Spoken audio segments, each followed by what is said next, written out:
Hey everybody, Chris here. Today's episode is a continuation of yesterday's conversation with Edwin Teran. And this is going to be a bonus board meeting style conversation with Edwin. Enjoy. Maybe don't know. This time, power. This time to build power. This time to build power. This time to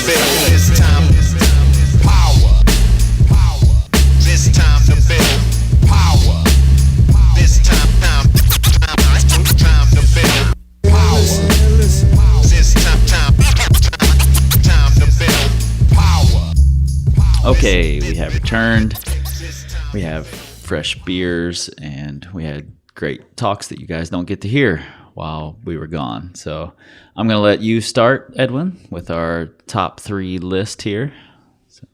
All right. So one of the things that I was thinking about that I kind of learned when I spent my first kind of full season in the red was how to climb many days on in a healthy way. Okay. And you learned this from someone stronger than you? Stronger than me. Yeah, that season, I think I'd met Nick Duddle in passing in Colorado, and he showed up to the red without a partner, and I didn't really have anybody to climb with that season, and we wound up partnering up and climbing together for most of that trip. Yeah. And he was climbing like many days on, and I was always pretty cautious about resting back then. Like I didn't really like climbing many days on. I felt like I was worried about getting injured, and I feel like I definitely learned how to safely climb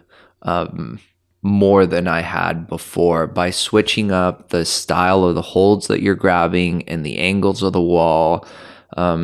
So for example, maybe on day 1, we would go out and pick a really bouldery route. Something with small holds and really powerful moves, not very endurance based, and work on that. And then, day 2, your fingers are tired, you're kind of powered down, you don't feel like crimping too hard. There's plenty of jug hauls to go do in the red. Totally. So we would just go burn out second day and work on long endurance-y routes. And then maybe third day you're a little fatigued, so it makes sense to just stand on your feet and go try something that's more vertical and technical, where you're weighting your feet and you're relying on technique a little bit more. And by day 4, you figure out I would have thought I'd be toasted, but at that point, maybe my fingers were recovered from crimping really hard on day 1, and we could return to some of those bouldery routes. And I'm still not a fan of climbing, more than 3 days on. It just doesn't feel like. So you wouldn't do the 8 days on that I'm at currently? I think, you're crazy. Yeah. You're crazy. But you're making it happen. You're still sending. So. Yeah, and I think, Nate calls that stacking your projects. And I hadn't ever heard that term until Me neither. He and I were talking about it recently on a board meeting, and I think that's really, really important. Like, understand how, if you're going to climb multiple days in a row, to line those days up. Yeah. And I think it works pretty good. So like this season, going to the dark side on my first day, and then going to the mother lode on my second day, Totally, and then just taking 1 day off and going back. Back to the grind. It seemed to work pretty well. Awesome. Cool. Well, shout out Nick. Yeah. Good job. Thanks for that. Yeah. My number 1, I learned years ago in Lander. My first trip to Lander, actually, I was staying with and hanging out with Chris Lindner quite a bit. And it's to plan ahead, basically. Chris was, he was kind of a big deal at the time, and he's a super fun guy. So he could have been hanging out all night and partying with all the ladies and all that, but instead he wanted to send. So he would just kind of peace out early in the evening, go to bed, and be up at 7 a.m., 6 a.m. so he could get to the crag super early while conditions were good and he could send. And he had what at the time was, a pretty huge trip for Lander. Like they hadn't seen anybody come through and kind of crush everything the way that he had. So that was really cool to see that even though he had this opportunity to party and, like be the guy at the party, he still buckled down and said, this is what I need to do to get this route done. This is what I'm going to do. And planned ahead instead of showing up at the crag like, oh, if I'd have just been here an hour earlier and it would have been good. And if I hadn't drank 7 beers last night, he didn't have to do any of that because he planned ahead. Mm-hmm. So that's my number 1. That's a good one. I'm going to change my number 2 to a different one that I just thought of right now. All right. And it's kind of, I feel like it's maybe a little bit of a touchy subject, but I think it's been like huge for me in the past like year of climbing, and it's definitely like weight and diet. Okay. So I feel like any good climber that I've had like the privilege of going out with in the past has been really connected to their weight and to what they're eating, and not just eating really healthy, but also getting down to a sort of fighting weight to try and do something. And understanding what your fighting weight is. Which is tricky. It's really tricky. And sometimes you don't really know what your fighting weight is until you go too far below it. Sure. And it starts, and you really start feeling the negative effects of that. Mm-hmm.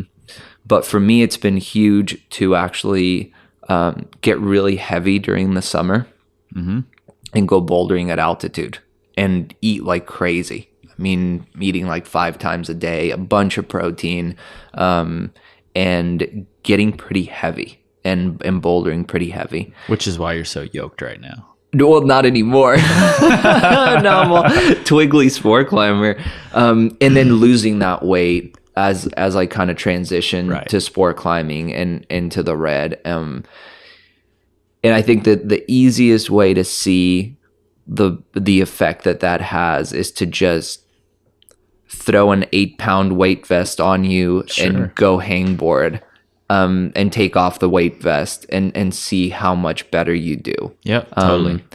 There's no way around it. Like it's a very helpful thing in sport climbing. Yeah, definitely. So, but being smart about that and careful with how you do it is also really important, or you can totally wreck your season. I mean, you can totally wreck your life if you take it too far, Yeah. And I agree. And I've never been super dialed into my weight, but I have cut out certain things, and I do know when I'm too heavy. I fluctuate generally between like 143 and 147. And when I go over 147, I feel it.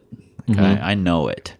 And I'm sure I complained about it, and as I started climbing more and started training a little and getting back into my season and getting more fit, then I start to feel much better. So, and I know that my fighting weight, like my optimum fighting weight, is around 143. Yeah, I don't think personally I can get much lower. I could get lower than that if I really wanted to, but I really like ice cream and I really like cupcakes. Yeah. Yeah. There's a certain limit for what you want to do. Yeah. Totally. It doesn't mean you have to like be a food Nazi. Yeah. It just means you have to know where your fighting weight is, figure that out. Maybe go through some tough times to figure that out. Yeah. And then know what it takes to get back there. Yeah. So I had, since we're throwing out numbers, I guess my usual weight hovers around 145. It seems like that's kind of just like where my body likes to be. Yep. And during this summer and last summer, I was trying to to bulk up and to get heavier while I was bouldering, and I got up to 157, I think. Wow. Was my weight for like both of the past summers. And it's challenging to boulder when you're heavier, but I also feel a lot stronger, and like I have more snap and more power. Yep. If you're gaining the weight the right way. The right way. And it takes eating like good quality protein, consistent, and watching where those calories are coming from. Right, you know, right. not just eating garbage. Yep. So putting on healthy weight and then cutting that weight when I've come over here. And I think last year was the first time that I actually played with weight. And what do you do to cut? Diet. I think the red's an easy place to lose weight because the climbing is so fitness based. Yep. That you're doing a bunch of cardio when you're on these long routes. Yep. And Totally. A lot of the weight that I think I lose is muscle. So if I'm hiking up to these alpine areas in the summer, my legs are getting pretty muscular. Right. You know, and I'm bulking up all over the place. And then when I come to the red, like I'm not using my legs, they just kind of shrink. Yep. So that's like a big chunk of the weight I know is there. Mm-hmm. But I think last year I kind of really discovered where my threshold was, you know, showing up. And I guess mainly my diet's pretty simple. I do a lot of like roasted veggies or salad with chicken or fish or meat at night, just maybe smaller portions than I would do. I don't get seconds. Right.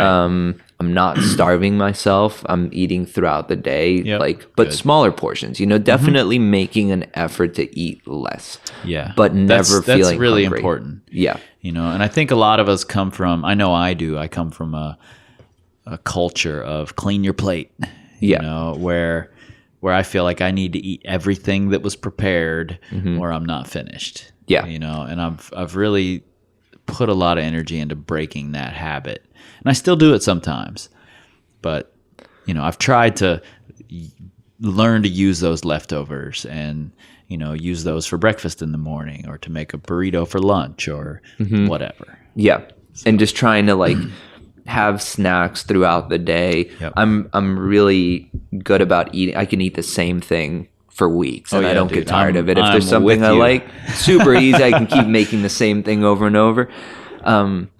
So yeah, last year when I got out here, I drove out to the red after like, you know, probably last time I weighed myself, I was like at 157. Got here, climbed for a couple weeks, started working on some routes, and I think that when I did Omaha, I weighed myself and I was at 138. Wow. And that felt like a place that I didn't want to stay at. Right. You know, right. it was like, okay, I dipped down here. It's important to know when you're feeling unhealthy. I dipped down here. It felt really easy to do, relatively easy to do like endurance routes. But all of a sudden, like I'm feeling weird. Yeah. and So are you in went, your 140s now? I'm a 142. Okay. And it seems like, you know, same thing. I was at 157, 158 this summer. Been here for about a month. And at this point, like 142 feels like the perfect place for me. I don't need to go any lower. Yep. There's no gains that would come from that. I feel really energetic and like mentally together, like brain's functioning well, everything's working well. So I think that's kind of what it took for me to find that place, you know. Maybe if I hadn't gone too low, I just wouldn't know exactly. And now I'm certain that this is where I want to be for my climbing season. Yeah, and I think you can see it in your climbing. You know, Trans World has considerably harder moves than Omaha and is the same length, essentially. It's not quite as steep, but you crushed it today, and you did swing line just recently, and you've been having a great season, and you haven't had to dip down into that unhealthy weight. So just because you perform well at an unhealthy weight that makes you feel unhealthy, I should say, Mm-hmm. doesn't mean you are at your best performance there. Exactly. And you know, I'm in it for the long run. You know, I want to climb for the rest of my life. Really I love it, and no route is worth making a sacrifice that'll cost me in the long run. You know, I want to try to do everything I can so that I'm healthy. I mean, one of my favorite climbing partners is Margarita, right? And she's still pushing the grades into like her late 50s, 60 years old. You know, she's and that inspires me. Like that makes me want to take better care of myself, and that makes me you know, make a lot of the decisions that I'm making with that in mind. Like I'm in it for life. I want to keep climbing as much as I can for as long as I can. And that's good reason to take care of yourself. Yeah, no doubt, man. No doubt. That's a good one. So my number 2 comes from my tratty days. And this is a direct quote from Bob Scarpelli. Imagine him closing his eyes and looking down at the ground and shaking his head and saying, "Big arms, little brains." And that was in reference to my friend Ray was on a boulder problem that Bob had established eons before and had just really powered his way through it, you know, on this off-width roof boulder problem. And then Bob watched this and, you know, said, "Big arms, little brains," and then proceeded to float up it.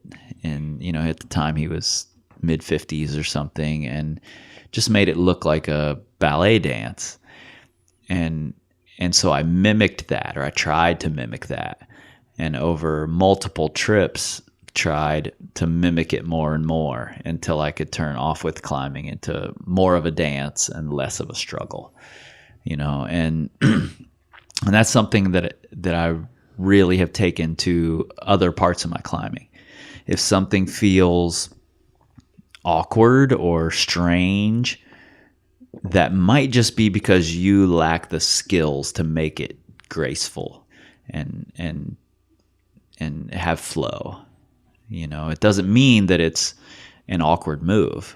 You just might not understand how to make it graceful. Yeah. And that goes for gym climbing. That goes for outdoor climbing. Of course, sometimes there are just awkward, strange, off-balance moves. You know, that does happen. But not always. And not nearly as often as we give it credit for. Like so often I hear, "That's just an awkward move." And I'm like, that's not an awkward move for me, you know? Why is it an awkward move for him? And then whenever I'm about to say, "That's just an awkward move," I'm like, okay, maybe you just need to learn something else. Yeah. And like what we were talking about before, sometimes we might be more focused on just doing the move. Right, totally. Because we're being watched and because we want to show people that we can do the move. And ego's huge. And we just power through it. Yeah. Instead of actually taking the time to work it out and figure out a smooth way, we have this strange way of going about it where we feel better if we just do it and get past it than if we really work at it until it gets smoother. Yep. Yeah. And I coach people to, if they're going bolt to bolt up a project, you know, fight through it your first time. Make it awkward, do whatever you have to do, get through it. But the minute something feels a little bit awkward, you need to lower down and work it out. Yeah. You know, and I think that's really important to recognize I have something to learn from that awkwardness. Yeah. So that's my number 2. What's your 3? My three's I don't know, it's a simple one, but I feel like it's pretty important. I feel like the main theme the main theme connecting a lot of the people that I've gone out and climbed with this year is this huge love for climbing. It was so cool to go out and you know, hang out with some of the best climbers in the world in France this summer and see how psyched on climbing they are. I think that a lot of times, like in my peer group, you're like, oh, like a climbing movie? Like you're watching climbing movies? That's so lame. And you're talking about climbing and beta. That's so, and I kind of felt like I was getting there. I was getting a little crusty. Like, I'm so over this like climbing stuff. And it was amazing to get there and be like,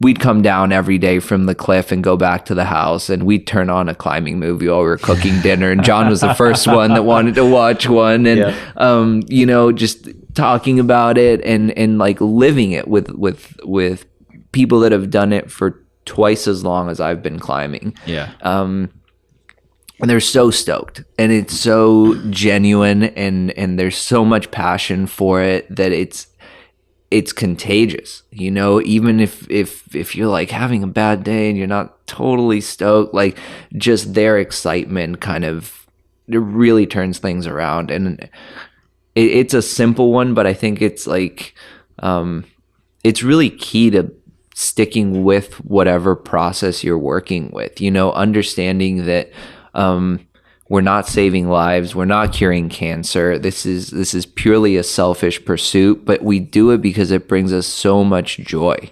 Yeah, like totally. It makes me so happy to go out and rock climb. And I think it's hard to feel that way and to appreciate it unless you've been sidelined by an injury or by a health problem or something that came up in your life that took you away from what you love. Sometimes those things are a little bit of a blessing in disguise because you come back and you appreciate. I'm totally living that. Yeah. I know you went through your shoulder thing, and it feels so good to come back. And you're like, man, it matters so little if I sent or if I didn't send. I went through a period of about a year that I couldn't rock climb because of health problems. And man, I still, like, I've been healthy for like a couple years. I've had a really good run, and I still feel like I can go out to the cliff, and it doesn't matter if I don't send shit that day. I had a day in the woods with friends and was climbing and was feeling good and flowing and healthy, and that's like that's all that matters. I mean, absolutely. It makes me really happy, and I feel like connecting to that and acknowledging that we're only doing this because we feel joy, like the type of joy that a little kid feels when he's like playing around on rocks. It's one of the most unfiltered like experiences that we can have, and and I try to keep it that way, just like that's good. Yeah, it's good to keep that in mind, and keep that psych going like that. Just the other day I fell off of a route on a move that I can't imagine I would ever fall off on. I had stuck the first move, the first hard move, one that I had never stuck before. I stuck it, and I'm like, oh, I've got this in the bag. And then I just fell off a move that I shouldn't ever fall off of. I blew out of a jug pocket, like just totally blew out of it. And I'm yelling, no, like I couldn't believe it happened. But I found myself like smiling and almost laughing through these no's because I'm like, this fucking sport is amazing. Yeah, you wanted it so bad, and I've totally been there. It's so cool. And it's something I just said, this sport is amazing. I said something similar to some guys at the campground the other night. They weren't climbers at all. They had gotten run out because of the fires out of the red, out of like the gorge proper. Yeah. And we're camping at the campground, and it's all climbers there, and they were really interested. So they were talking to us about climbing, like, what's it like? What do you do? And they were like, oh, you live in your car? That's crazy, you know? And they were talking to us, and I said, yeah, it's a pretty interesting sport. And the guy immediately said, sounds like a pretty interesting life. Yeah. And I was like, yeah, that's exactly what it is. This is what we do. This is our life. Yeah. So that's cool. Yeah. That's a great one. It's pretty cool. And it connects us in such interesting ways. And we get to, I don't know, bump into these people that we only see. I mean, I only see you in like the woods in Kentucky once every year. It's crazy. It's the most random spot to bump into each other. Yeah, man. But you build these really, really amazing friendships with people, and And it's hard to connect with the outside. I've totally had that response, like, "Oh, you live in your car? That's so sad." I know. No, it's the opposite. It's awesome. Yeah, I love it. This is what I'm choosing. Yeah. So just like reminding yourself that you're doing this because you love it, and it such feeds, a great point. It really feeds your soul and taps into that, like, just like that sort of state of play, like it's good for all of us to just play, and we don't do it enough as adults, and it's great. I feel like this keeps us young in that sense. Yep. And just to continue that conversation, I'm gonna switch my number 3 as well. Several years ago, on my second trip to Wild Iris, I went out with my friend Yasmin, and we went out climbing with local legend out there, BJ Tilden. And we were about halfway through the day, and we were like, well, where's your project? What do you want to do? Because he had just been showing us around, and it was this perfect day. Yeah. And he was like, oh, my thing's already in the sun. And I was like, why didn't you say something? Like, why didn't we go over there while it was in the shade so that you could get on it? And he's just like, I'm here. I live here. It'll be back in good condition, So I think being willing to give up your day to share that joy, to show people around, like you were talking about, John was having such a good time showing you around in Seus. Being willing to be the person that does that, I think, is a huge thing. Yeah. And I think I don't know that I'd ever been that willing to do that until BJ did that. And since then, I've remembered when people are like, can I go climbing with you? Or do you want to come and help with this? Or do you want to do this? Or can I get a belay? I remember that. And then I'm much more willing to go do it. Yeah. So it feels great, and it feels natural at a place. I've had the chance to do that a little bit this season with people that have showed up for their first time here, and it kind of just like feels easy in a way when you love a spot so much. Like, this is my favorite place to climb in the whole world. And it's so easy to just be like, oh, you've never been here before? Like, okay, well, we need to go to this crag and this crag, and they're like, but you don't have anything to do there. It's like, it doesn't matter. Like, that crag is amazing and you have to go there, and I'll sticklet for you. And, it's it's pretty easy to just roll with that psych. And it's a cool place to be. You've spent so much time in an area and it so well that it feels good. Yeah, like, it does. Show people around. It really does. Yeah. And we all love this shit, so we're just trying to spread that. Yeah. Awesome, man. Thanks for sitting down with me. I really, really appreciate it. Thanks for having me. It was great. Cool. Big thanks to Edwin for sitting down and talking for so long. I really appreciate these conversations. Like I mentioned in yesterday's episode, these have become my education, and it means a lot to me. If you guys are sitting around at the crag, don't just twiddle your thumbs. Look around, watch. You can learn from everybody, not even just the better climbers. There's something you can learn from every person at the crag. Even if it's what not to do, you're learning something. So be aware, pay attention, find those little tidbits that you can add in to your own routine. It's going to go a really, really long way. Again, you can find Edwin's photography online at edwinteran.com. You can and should follow him on Instagram at Edwin Teran. And you can find us at Climb So Ill the week of April 2nd. Well, you'll be able to find me. You'll be able to find Nate and I both on the week of April 10th at Sport Rock in Alexandria, Virginia. And find us online, powercompanyclimbing.com. All the things. Buy some shirts. Check out training plans. Go and rate and review the podcast if you haven't yet. There's a lot of you that haven't, and I understand why. It's a pain in the ass, but go do it anyway. You can follow us on the social medias at Power Company Climbing across all of them, except, of course, the Twitters. We don't tweet. We scream like eagles.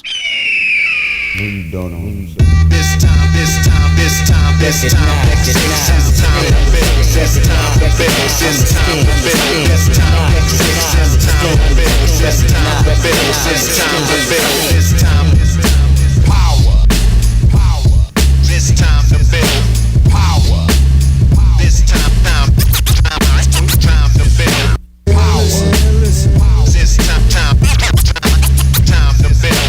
power. This time